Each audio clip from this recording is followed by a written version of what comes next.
Ayan, so habang inintay natin si Tutor Leonard upang marinig natin siya. Ayan, mula po. Once again, marami pong salamat sa inyong pagdalo sa ating first session ng E2 Live for Economics. Ako po si Tutor Leonard Tolentino Taclobo at ako ay inyong makakasama sa pagtukla sa mga mahalaga at makabuluhang ideya ng economics. You can call me Tutor Leonard. Ayan, maraming salamat, Tutor Leonard, no? At bago tayo magsimula, syempre mag-shoutout muna tayo ng ating mga viewers mula sa ating Facebook live broadcast at maging sa ating YouTube live. Pwede na kayo mag-iwan ng inyong mga komento at mamaya ito rin ang ating gagamiting medium sa inyong aktibong partisipasyon at pakikilahok sa ating talakayan. Ayan, mag-comment lamang kayo sa ating comment box. At syempre, Tutor Leonard, nais din nating batiin si Dr. Angelica M. Burayag, ang ating Regional Education Program Supervisor ng Social Studies sa Region 3. Ayan, pagbati rin sa Schools Division Superintendent ng SDO Olongapo, Ma'am Leilani Samson Cunanan at ASDS Dr. Mylene M. Minimo. Siyempre, hindi pa uhuli ang ating napakasigasig na Division Education Program Supervisor sa Social Studies, Ma'am Edwina Espiritu. Napakahusay na Principal 4 naman. Siyempre, nais ko rin batiin mula sa Olongapo City National High School, Dr. Soledad Pozon at ang aming Head Teacher 6, si Ma'am ng aming department, Dr. Nita V. Mago. Ayan, Tutor Leonard, meron ka rin bang nais batiin? Ayan, siyempre, nais ko rin pong batiin ang Barreto National High School sa panguna po ng aming principal na si Madam Maria Gischada Soson at ang ating din pong head teacher 3 na si Madam Edna Orine at ang aking napaka-supportive na master teacher na si Madam Edita Torino at sa lahat po ng ating mga kapiling mula po sa SDO Olongapo at Barreto National High School. Hello po sa ating lahat. Ayan, so yes, Tutor Leonard, at isang magandang hapon muli, no, sa ating lahat mula sa OCNHS, Barreto National High School, SDO Olongapo, ayan, Region 3, at syempre sa lahat ng nanunood, naaabot at patuloy na sumusubaybay sa programang E2Live online tutorial hatid lamang sa inyo ng DepEd EdTech Unit. Ayan, Tutor Leonard, magbabasa muna tayo ng ating mga shoutout mula sa ating mga tagapagsubaybay na guro, magulang at syempre ang ating mga minamahal na mag-aaral. Ayan, basahin natin ang kanilang mga komento. Ayan, watching from Villa Fugo Integrated School, Aurora Isabel Crisel Joy Ramos mula Grade 10. Hello, Crisel Joy Ramos. Ayan, si Mark Edward, present, watching, and listening from SDO Mabalacat City, Pampanga. Hashtag E2Live, level up. Kaya nga level up itong ating mga tutorial sessions ngayong taong ito, Tutor Leonard. At ayan, good afternoon po, watching from San Roque Central Elementary School. Hindi ko siya mabasa. Shilay Mir, Bulak, Grade 4 Gold, and Mrs. Rita M. Marilong. Hello po, shout out po sa inyo and welcome po sa ating first E2Live session for economics. Okay, so ayan, napapanood natin, no, ang daming nanonood. Good afternoon from Manuel E. Rojas. Rojas Elementary School, Santa Ana District Region 11. Ayan, marami pa akong nakikita dito sa ating comment box. Hindi man natin mai-flash sa ating screen, no? May mga nanonood mula sa Villa Fugo Integrated School, Aurora Isabela, John Marcadiente, Grade 9. Hello sa inyo dyan. Magandang hapon. Ayan, nanonood din sa atin si Doc RJC Calaguas, watching from Magalang, Pampanga. Magandang hapon po sa inyo dyan sa Pampanga. Ayan, and sino pa ba? Ayan, gandang hapon po, sabi ni Tutor Jester, Tutor Carl and Menti. God bless, kudos. Ayan, napakaraming bumabati at nanonood sa atin ngayon, no? Tutor Leonard, kaya nakakatuwa. So bago ang lahat, no, ayan, maraming salamat muli sa lahat ng tumututok ngayon. Paki-like at i-share itong ating live tutorials para sa Araling Panlipunan 9, ha? Paki-comment, pwede nyo i-share ito at i-comment yung inyong mga kaklase para mas marami pang maabot ang ating unang pagtalakay para sa unang linggo ng unang markahan. Ayan, Tutor Leonard. Okay. Muli, no, ako si Tutor Carl at ang aking makakasama sa Araling Panlipunan 9 tuwing Huwebes, alas 3 hanggang alas 3:40 ng hapon ay syempre walang iba kundi si... Ako po si Tutor Leonard at kami po ay pwede mapanood sa ating Facebook DepEd EdTech Unit, DepEd Tayo, DepEd Educational Technology Unit, DepEd TV, mula naman po sa ating YouTube channels. Okay, ayan. Maraming salamat, Tutor. And ito nga ngayon, Tutor Leonard, nasaan na ba kaya tayo sa ating pag-aaral? Ayan, at dahil unang session natin, atin po ngayong pag-aaralan ang quarter 1 at week 1 na may kahulugan ng economics sa pang-araw-araw na pamumuhay. Okay. Siyempre, bago tayo magsimula, meron muna tayong mga paalala sa ating mga online learners. Una dyan, ihanda na ninyo ang inyong lapis, kwaderno at ang inyong notebook. Ikalawa, ang ating gagamitin sa talakayang ito ay ang Araling Palipunan 9 module na isinulat ni na Junard E. Sagape, Zara S. Hilot, Dorigin C. Enricuso, Claire N. Lagrosa at ni Ma'am Evelyn H. Fernandez na inlethala ng DepEd Region 9. At syempre, inaasahan natin ang inyong aktibong pakikilahok sa pamamagitan ng pagsagot sa tanong ng guro sa ating comment box. Ayan, syempre, alam kong ready na kayo. So tara na, magsimula na tayo sa ating talakayan. Tutor Leonard, handa na po kaming matuto. Yan, so tayo po ay mag-umpisa na. Ang ating unang gawain para ating maumpisahan ating pagkatuto ay may panuto o may tinatawag na jumble-tumble. Panuto, tukuyin kung anong konsepto ang nais ipahiwatig ng mga sumusunod na gulong-gulong letra. Umpisahan po natin. Number 1. Ano kaya sa tingin nyo ang salitang mabubuo natin kapag ating inayos ang mga salitang ito? Pwede pong i-comment sa ating comment box at ating pong tignan kung sinong unang makakahula. Yes, at Tutor Leonard, habang hinihintay natin yung kanilang mga sagot, no, nais nating batiin yung ibang mga nanonood natin katulad ni Ma'am Marilo Alvarez Belarmino watching from Pilila Integrated National High School from the Division of Rizal. Good afternoon everyone, sabi niya. At syempre nanonood din si Mark Platon, maligayang pagpabalik sa tahanan. Ayan, maraming salamat sa iyo Mark Platon. Ayan, pa-shoutout daw si Darlene May Kilon. And magtungo na tayo, Tutor, sa ating mga kasagutan. Ayan, at ang ating naunang sumagot ay, tignan po natin, si Agil Mejino. At ang kanyang sagot ay economics. Tama kaya economics natin? Tignan nga natin. Okay. Tama. Okay, at syempre, banggitin din natin yung mga ibang mga online learners na tama ang kanilang kasagutan, no? Sila Calum, Gremar, Maxine, Crizel, Maya, Calum, Mark. Ayan, very good, no? Nakakatuwa kasi maraming nakakuha nung una nating salita. Next pa. Tama rin po si Ariel, sir, tsaka si Marites, tsaka si Juan. Ayan. Okay, Number very 2. good. Ayan, ano naman kayang salita ang ating mabubuo pag ating inayos ang ating mga gulong-gulong letra? Ayan, at habang tayo naghahantay, ating binabati naman si Banania Frian Michael. Mula daw po siya sa Frian, SPA Grade 10 at Alice Reyes. Also, andyan din po si Lara, si Kenji Troy. Maraming salamat sa inyong aktibong pakikilahok. Ayan, Tutor Carl, meron po mga sumagot. At nauna naman po si Abjil Mejino na ang kanyang sagot po ay pangangailangan. Andyan din po si Jocelyn Abby Mays. Ngayon, ating putignan kung tama ang kanilang kasagutan. Tama ba sila? Ayan, tama. Tama rin po si Eliza, si Jillian, si Marites, at si Kenji. Very, very good. Thank you so much. Pero bago tayo magtungo sa ikatlo natin, nais nating batiin ang iyong co-teacher mula sa Barreto National High School. Pa-shoutout daw, si Ma'am Charmaine Pulido. Ayan. Magandang hapon po sa inyo dyan sa Barreto National High School. Madam Charm. Ayan. At number 3, ano naman kaya ang ating mabubuong salita na may kinalaman sa economics kapag ating itong inayos? At tama rin po pala si Darlene May Quilion sa number 2 natin, at si Sasha Arcida, si Calum Villanueva, si Grimar Valiente. Andyan din po si Pocholo at si Calvin Nacor. Ayan, meron niya nasagot at Tutor Carl. Yes. At isa na naman po ang nauna sa ating pong sagot. Kagustuhan. Tama kaya si Rika? Tama kaya si Eliza? Tama kaya si Agil?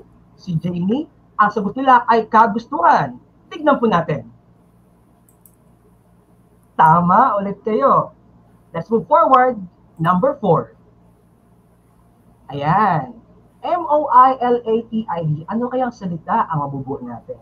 At hello po kay Joseph David ng Baruya High School, kay Rica Arcon, kay Eliza Ashley, kay Janie, kay Mariana, kay Alia Duron. Hello po. Shout out po sa inyong lahat. Kay Giselle Bautista, hello. At tignan po natin ang mga sagutan nila. Ayun, meron na pong sumagot na 1, 2, 3. Ang sagot ni Rica, ni Irel, ni Giselle ay limitado. Tama kaya sila? Tignan po natin ang kasagutan. Correct. Ayan. Maraming salamat sa partisipasyon. Rishi, Joseph, thank you. At shout out daw po, Tutor Carl. Mula po kay Sir Paul Leonard Redondo. Ayan, maraming salamat Sir Paul mula sa Subic National High School yan sir, no? Sa Division of Zambales Region 3. Maraming salamat po sa panonood. Ayan, at natapos na natin sir ang mga mahalagang konsepto na ating tatalakayin sa araw na ito. Pero ano nga ba ang kasanayan sa pagkatuto na ating aalamin sa hapon na ito? So tayo po ay magmumula sa MELT. At ito po ay nasabing nabibigyang kahulugan ang economics sa pang-araw-araw na pamumuhay bilang isang mag-aaral at kasapi ng pamilya at lipunan. Una, natutukoy ang kahalagahan ng economics. Pangalawa, naiisa-isa ang mga mahalagang konsepto ukol sa economics. At huli, napapahalagahan ang matalinong pagdesisyon bilang mag-aaral, kasapi ng pamilya at ng lipunan. Okay, salamat Tutor Leonard. No, ito yung mga pag-aaralan natin ngayong hapon na ito.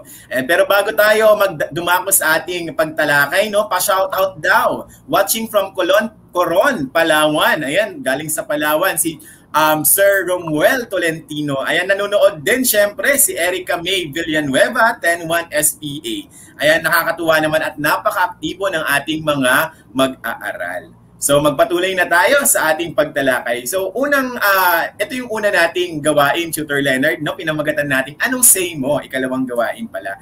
So ang sitwasyon natin dito, yes, nalagay ka sa isang sitwasyon kung saan abala ka sa paghanda sa iyong paparating na pagsusulit nang mangyari ng sabay-sabay ang mga sumusunod. So ibig sabihin, nagre-review ka daw. Tapos sabay-sabay na nangyari yung mga sumusunod. So alin sa mga sumusunod kaya ang uunahin ninyong gawin?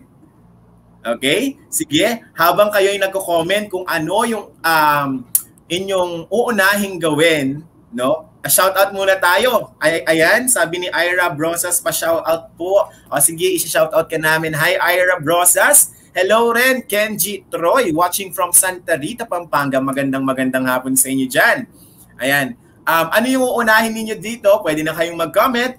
Si Princess Joy Estacio, good afternoon po.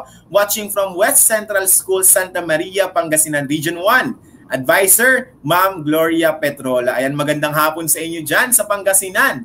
Kung halimbawa ikaw, Tutor Leonard, ano kaya ang iyong uunahin dyan sa 4 na yan? Ang hirap, no? Medyo mahirap, Tutor Carl, no? Medyo mahirap pagpilian. No, habang namilis kayo, shout out na rin po kay Sir at thank you po sa appreciation, Sir Joey.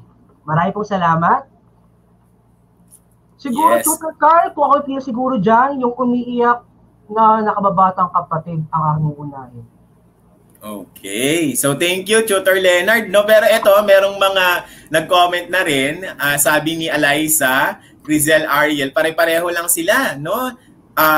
Sabi nila, naamoy mo na nasusunog ang sinaing, yun daw yung unahin nila. Oo nga naman, kasi baka mamaya, pagdating ni nanay o ni tatay, wala pat pala tayong kanin, okay? So, nakakatuwa naman, no? Siguro, after nung naamoy na nasusunog yung sinaing, isusunod mo na siguro dito. Yung ikalawa, yung biglang umulan at nakasampay sa likod bahay ang mga damit na iyong nilabhan. Diba? Kasi baka mamaya, di ba, tuyo na yon, nabasa pa ulit. Tapos saka mo naman, pwedeng kunin mo na ang iyong cellphone para sagutin ang tawag at saka naman puntahan ang iyong umiiyak ng nakababatang kapatid, no? Pero alam ko, iba-iba tayo, no? Si Joey, sabi niya, yung 1, 2, 3, 4 daw. Sabi naman ni RJ, unahin ko muna sarili ko bago ang iba po. Tama naman yon. Actually, there's a value in that kasi dapat matutunan natin na alagaan at unahin muna ang ating sarili. Ayan, thank you for that, RJ. No? Watching from San Agustin Malyari Street, si Angela Nuki. Ayan, so maraming salamat sa inyong sharing, no? Ayan, number 2 daw si John Lier Zapanta. Ngayon naman, so, ang nakita natin kanina, yung asang say mo, ay isang konsepto ng tinatawag nating pagpili. Di ba, Tutor Leonard, nahirapan nga tayong pumili kung ano yung mauuna. No? At ito ay yung konsepto din ng ating tatalakayin para sa Araling Panlipunan 9. Sige nga mga online learners, ano sa tingin ninyo itong nasa ikalawang box? Ano sa tingin ninyo ito? Pwede kayong mag-comment. Okay. Sabi ni Aaron Chester, yung kanina daw na amoy po na nasusunog ang sinaing. Tapos saka yung kaibigan ang tumatawag, isusunod niya daw yun. Okay, thank you for sharing, Aaron. Ano sa tingin ninyo ito? Anong konsepto ito? Ito ay, tingnan natin, okay, economics. At sa Araling Panlipunan 9, ang tinatalakay natin ay economics. Ayan, sabi nga ni Crizel, ni Eliza, ni Rika, ni Ariel, ay economics. Very good, no? Nakakatuwa sila. Okay? So, bilang pagpapatuloy, para mas maunawaan natin siya, ang economics ay nagmula sa Griego, salitang Griego na oikonomiya. Okay, di ba, Tutor Leonard? Galing ito sa dalawang salita. Ano yung dalawang salita na Griego na yon, Tutor Leonard? Yes po. Una ay ang salitang oikos at ikalawa ay ang salitang nomos. Yes po. At ang ibig sabihin ng oikos? At ang nomos po ay pamamahala.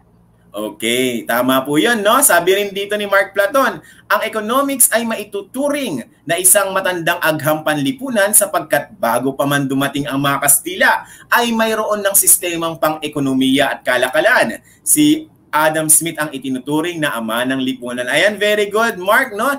Tunay nga na ikaw ay siguro nagbasa-basa na upang mas marami tayong masagot. That's correct. Very good, no? Ayan, sumagot din sila Ella, Calum, Jillian, Kenji, Jelay, Giselle. Sabi nila economics. Maraming salamat sa inyong pakikilaho. Okay? At ang ibig sabihin ng oikos at bahay, nomos ay pamamahala. Kumbaga, pamamahala ito ng tahanan o ng bahay. Okay?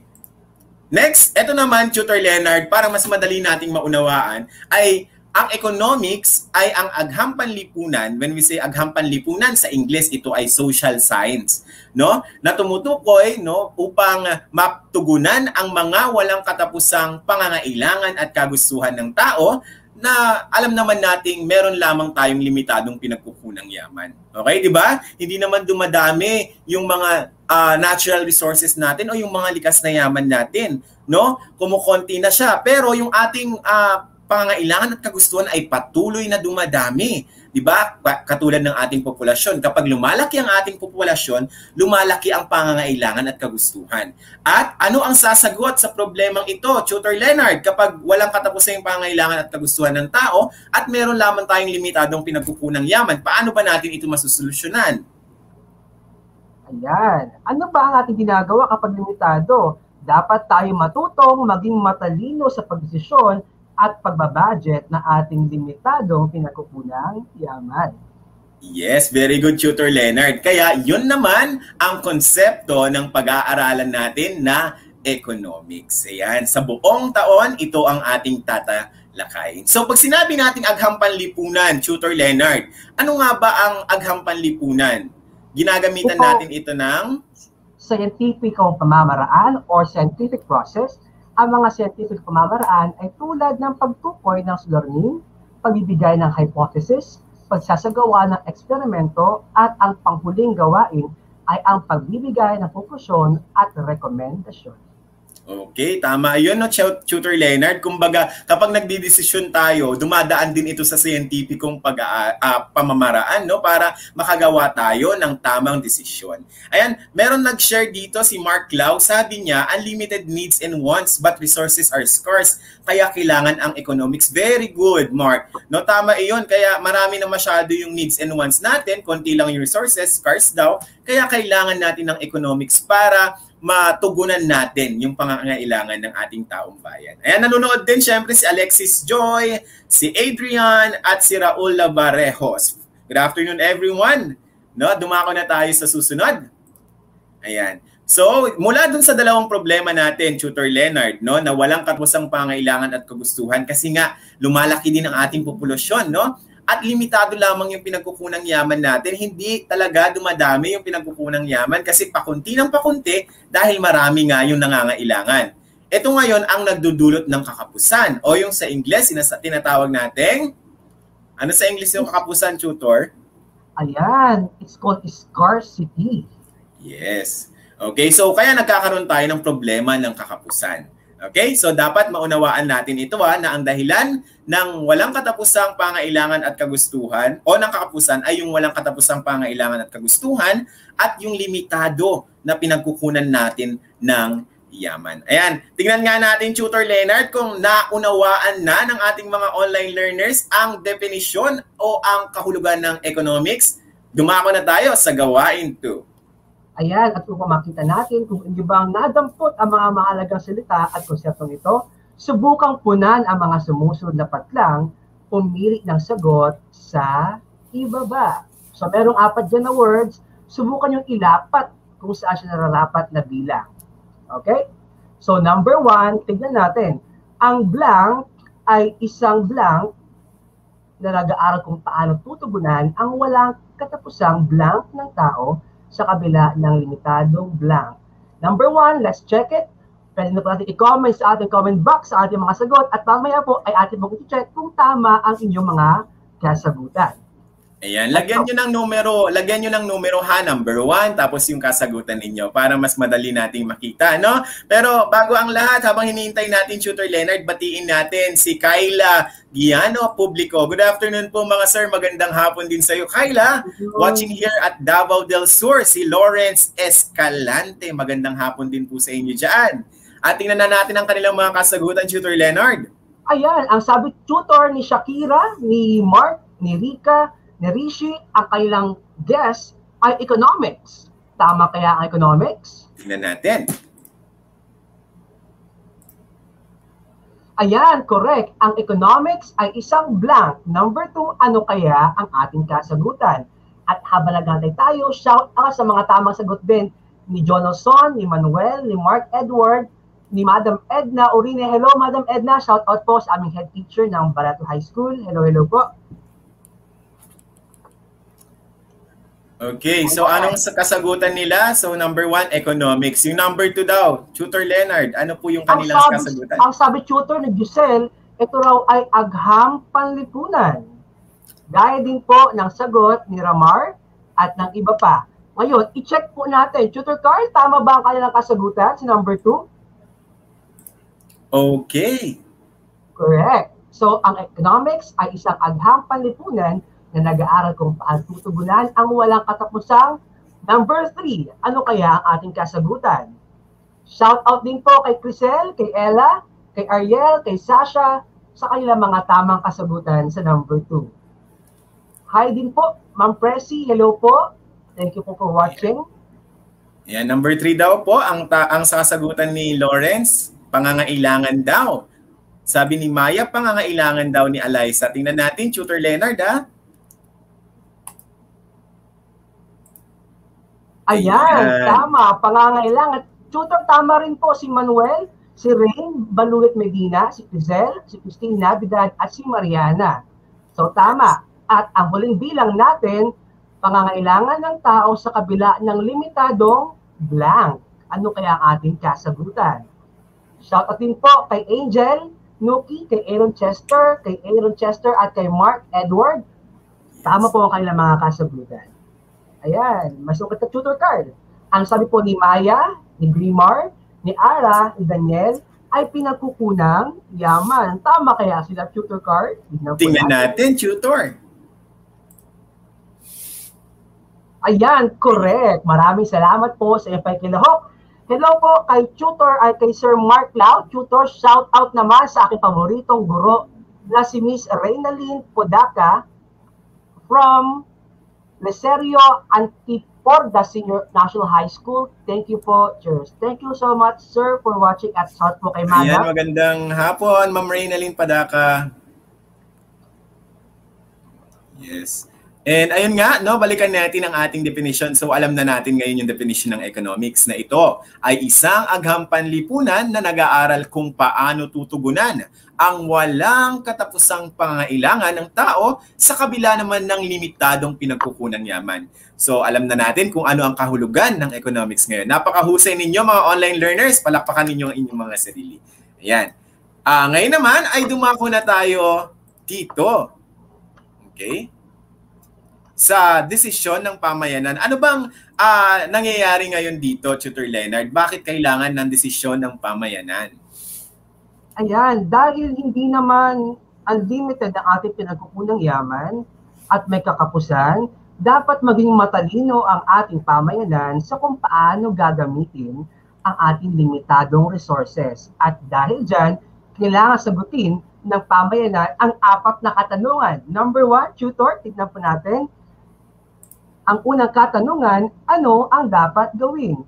Sa kasalukuyang may pandemya tayo, ano ba ang dapat na ginagawa? Anong produkto o serbisyo ang ating kailangan? Halimbawa, Tutor, we have face shield at face mask dahil bawal lumabas kapag walang face mask. So ano ang dapat gawin? Face mask. Pangalawang katanungan, paano dapat gagawin? Ayan, ano ba ang mga materyales na kailangan? Paano ba ito gagawin? Anong makinarya? Sino ang mga labor force o mga tao gagawa? At ikatlo, para kanino? Gaano ba karami ang gagamit ng face mask at face shield? Ano bang uri ng mga tao? Sila ba ay mga worker?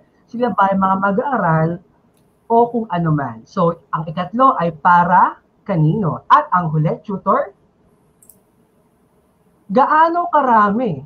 Dahil nga hindi naman unlimited ang ating mga resources, dapat sapat lang ang ating gagawin upang hindi tayo laging magkaroon ng scarcity or kakapusan. At yan ang 4 na katanungang sagutin o kailangan pagdesisyonan ng ating pamayanan tuwing may kakapusan. Okay, thank you for that, Tutor Leonard. At sabi dito ni Calum Villanueva, makinig sa protocols. Kasi nabanggit natin kanina na dahil nga sa COVID-19 pandemic, ay nagkakaroon nga ng pagtaas ng cases na naman ngayon. Kaya ang dapat natin gawin ay talagang makinig nga din tayo, no? At magsuot tayo ng face shield at face mask at sundin natin yung IATF protocols, no? Kung hindi tayo kung pwedeng hindi tayo lumabas, wag na tayong lalabas ng bahay, no? Sa bahay na lamang tayo para makatulong tayo to flatten the curve. Ayan, thank you thank you for that, Calum Villanueva, no? Now, ngayon naman, talakayin na natin yung 4 na mahalagang konsepto na dapat nating matutunan sa pag-aaral natin ng economics. Ito rin ay dapat nating malaman upang ganon sa pag-aaral natin ng economics ay mas unawaan natin ng wasto yung bawat mga desisyon na gagawin natin. Kahit sa buhay lamang natin, no, bilang mag-aral, ay dapat magamit din natin ang mga konseptong ito ng economics tungo sa matalinong desisyon. Sige, isa-isahin natin ngayon kung ano ba ang mga konseptong ito. Simulan natin sa unang konsepto. Ito yung tinatawag nating trade-off. Pero mga online learners, habang tayo ay nagkakaroon ng diskusyon, maaari kayong bumati sa ating chat box. Pwede rin ninyong sabihin kung saan eskwela kayo galing at kung ano ang inyong pangalan para sa ganun ay makita natin kung gaano kayo kaaktibo. Sapagkat ito yung gagamitin natin para matukoy natin. Siyempre may surprise tayo next week, ang ating Tuty of the Week for Araling Panlipunan and ang ating School of the Week. Kaya yung pinakamaraming comment, pinaka-active na Tuty at pinaka-active na school ay maaaring maggamit ng Week 1 Tuty of the Week at Week 1 School of the Week. Ayan, kaya mag-comment lamang tayo, no? Maging aktibo tayo habang tayo ay nakikinig. Balik tayo, Tutor Leonard, sa ating pagtalakay. Ang una nating mahalagang konsepto ay trade-off.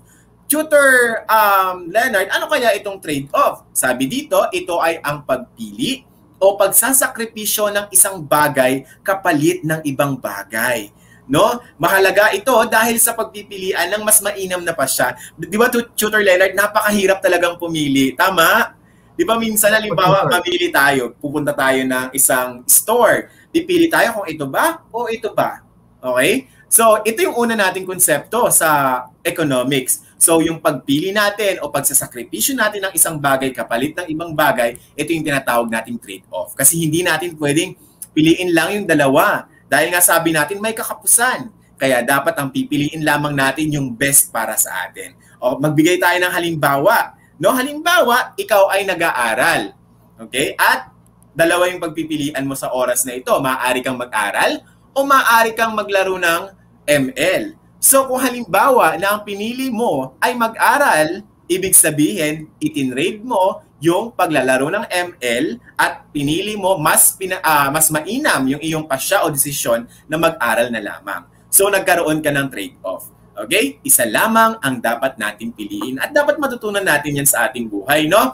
Natimbangin natin, no? Dapat na meron tayong isasakripisyo talaga na isang bagay kasi hindi pwedeng lahat ay makuha natin.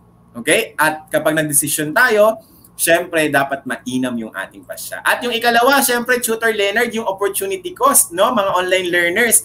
Sabi rito, ano ba yung opportunity cost, Tutor Leonard? Ang opportunity cost naman po ay tumutukoy sa halaga ng bagay o the best alternative na handang ipagpalit sa bawat paggawa ng desisyon. Okay, thank you Tutor Leonard. At nais ko ring batiin muna no yung ating mga masugid na taga-subaybay mula sa SDO Cagayan. Hello po, Graymar Valiente. Hello rin Ma'am Giselle Bautista from Barreto National High School, Bambang Elementary School, si Calum Villanueva. At nagbabalik din ang ating mga masusugid na taga-subaybay mula sa Lalyon National High School. Narito si Maya Siriban. Ayan. Narito rin si Kyla Publico from Lalyon National High School. Sa Cagayan ito, Tutor Leonard, no? Napakalayo ng ating naaabot talaga sa ating Itulay online tutorials. Ayan, balikan natin ang ating opportunity cost, no? Ito daw yung halaga nung ipinagpalit natin. Okay? So, mabigay tayo ng halimbawa. Tutor Leonard, halimbawa, dalawa yung pagpipilian natin. Una, mag-aaral tayo ng module natin ng 2 oras. Kapag nag-aaral tayo ng 2 oras sa module natin, yung 2 oras na yon, ang isang decision natin ay maglalaro tayo ng 4 na beses ng Mobile Legend. So yun yung pagpipilian natin, Tutor Leonard, no? Mag-aaral tayo o gagawa ng module ng 2 oras at yung ikalawa, maglalaro tayo ng 4 na beses ng ML para sa 2 oras. So kapag pinili mo yung mag-aaral ka, ibig sabihin, itrenade mo yung paglalaro ng ML, no, para makapag-aral. Pero doon na tayo papasok yung opportunity cost. Yung halaga ng bagay o best alternative na handa mong ipagpalit sa bawat paggawa ng desisyon. Ano kaya sa tingin mo, Tutor Leonard, kapag pinili ko yung 2 oras na paggawa ng module, ano yung opportunity cost nun? Tingin ko, Tutor, kapag pinili ko po yung opportunity cost, mas matututo po ako at magkakaroon po ako ng kaalaman ukol po doon po sa subject na aking inaaral. Yes, at ang ipinagpalit mo nga doon, di ba? Yung 4 na beses na paglalaro ng Mobile Legends. So yun yung halaga na handang ipagpalit mo dun sa ginawa mong desisyon. Okay? So sana mas naunawaan natin. Sabi din nito ni Calvin Nacor, ang pipiliin niya daw ay mag-aral ng 2 oras. Very good, no? Matalino na yung iyong pagdedesisyon. Aral po, sabi ni Presi Gara, mag-aral po. Okay, very good. Mag-aral ng 2 oras, sabi ni Alaysa Ashley Galvez Quirol. Very good tayo, yung mga online learners natin, no? At syempre, yung ikatlo natin ay yung tinatawag nating incentives. Ito yung bagay na inaalok natin, no? O sa iyo para magpursige kang makamit yung isang bagay. Usually, mga online learners, ito yung mga nakikita natin sa mga malls, di ba? Pag halimbawang may sale. Kapag nakita nating may sale, Diyos ko, mabilis tayong pupunta doon. Kasi yung sale na yon, yung markdown ng price, that is an incentive. Okay? Halimbawa ito ng incentive. Ano pa ba? Halimbawa sa inyo bilang mag-aaral. Halimbawa yung inyong magulang ay sinabi sa inyo, kapag nag-module ka, o kaya kapag ikaw ay may mataas na marka, sige, bibilihin ko yung gusto mo. So, yun, that alone is an example of incentive. Okay? So, yun yung pangatlo. And of course, yung number 4 natin, yung marginal thinking. Ito yung pagsusuri ng isang individual sa karagdagang halaga. maging ito man ay gastos o pakinabang na makukuha mula sa gagawing desisyon. So you're trying to think, no, dun sa margin na dapat matukoy mo kung ito ba'y magbibigay sa iyo ng karagdagang halaga. Maaaring ito ay gastos o maaaring pakinabang. So, ang pagdedesisyon na ito, mas nakakatuwa kasi mas mainam din talaga yung iyong magiging pasya kasi mas pipiliin mo kung saan yung merong mataas na pakinabangan at mababang gastos. Okay? So, nakakatuwa naman, no? At dito magtatapos yung ating pagtalakay dito sa 4 na mahalagang konsepto ng economics. At para naman, no, sa ating isabuhay, pakibasa naman, Tutor Leonard. Ayan, nagsimula ang COVID-19 o coronavirus disease noong 2019 sa Pilipinas, noong Enero 30 o 30, 2020, na makupirma ng Department of Health o DOH na positibo sa COVID ang isang 38 years old o 38 taong gulang na ginang mula China. Bilang isang kabataan, magpapatuloy ka pa rin ba sa iyong pag-aaral? Gayong hirap na ang iyong mga magulang at patuloy ang pagtaas ng kaso ng COVID-19? Yes. Okay, habang hinihintay natin yung responses ng ating mga students, nag-comment din si Josephine Lumbao. Sabi niya, doon daw sa opportunity cost kanina, kapag pinili mo magtrabaho sa company X, kung saan ang sweldo ay 30K, imbis na sa company Y, kung saan ang sweldo ay 20K, ang opportunity cost ay 20K pesos. Ayan, katulad nga din dun sa halimbawa natin kanina. Dahil mas pinili mo yung 2 oras na pagsagot mo ng module, ang opportunity cost mo doon ay yung 4 na beses mong paglalaro ng Mobile Legends. Ayan. So, katulad, yun yung tinatawag nating opportunity cost o yung halaga ng ating ipinagpalit, no, nung best alternative natin. Okay? Sabi pa ni Josephine Lumbao, incentive ay extra push din para gawin ang isang kilos. Very good. That's correct. Okay? At syempre, nais nating batiin si Maisha Elijah D. Texon. Hi po, sabi ni May at ni Giselle. Okay? Ayan. So, sabi naman ni Calvin dito, Tutor Leonard, magpapatuloy pa rin po ako sa pag-aaral. Okay, very good. Opo, kailangan po ipagpatuloy ang pag-aaral para po makapagtapos ng pag-aaral kasi importante pong makapagtapos. At ang pagtatapos na ito ay meron din syempreng meron din itong magiging positibong epekto sa atin kapag nakapagtapos tayo, makakahanap tayo ng trabaho. Ayan, maraming salamat sa inyong mga responses, ano? At bilang pangwakas, Tutor Leonard, tingnan natin kung may natutunan ng ating mga mag-aaral. Ayan, at ating basahin at unawaing mabuti ang sumusunod na katanungan. Piliin ang titik ng tamang sagot at isulat ito sa iyong kwaderno o ilagay mo sa ating comment box. Alright. Number 1. Ang salitang economics ay galing sa salitang oikonomiya, isang salitang Griego ng ibig sabihin ay A. Pamamahala ng negosyo. Letter B. Pamamahala ng tahanan. Letter C. Pakikipagkalakalan. Or D. Pagtitipid. Ayan. At habang nag-aantay po tayo, shout out po kay Grimar Valiente. Ang sabi niya po, ipagpapatuloy pa rin ang kanyang pag-aaral kahit po mahirap ang sitwasyon ng COVID. Ayan. It's very good. Okay, tukuyin na natin, Tutor Leonard, ang ating sagot. Ang tamang kasagutan sa number 1 ay... Letter B. Ayan, tama po si Manuel Gabriel, si Franz Rino, Nicole Andres, Ariel, Ashley, at si RJ. Correct. Number 2. Kung ikaw ay isang taong rasyonal, ang dapat mong isaalang-alang sa paggawa ng desisyon ay A. Dinadaluhang okasyon. Letter B, kagustuhang desisyon. Letter C, opportunity cost ng desisyon.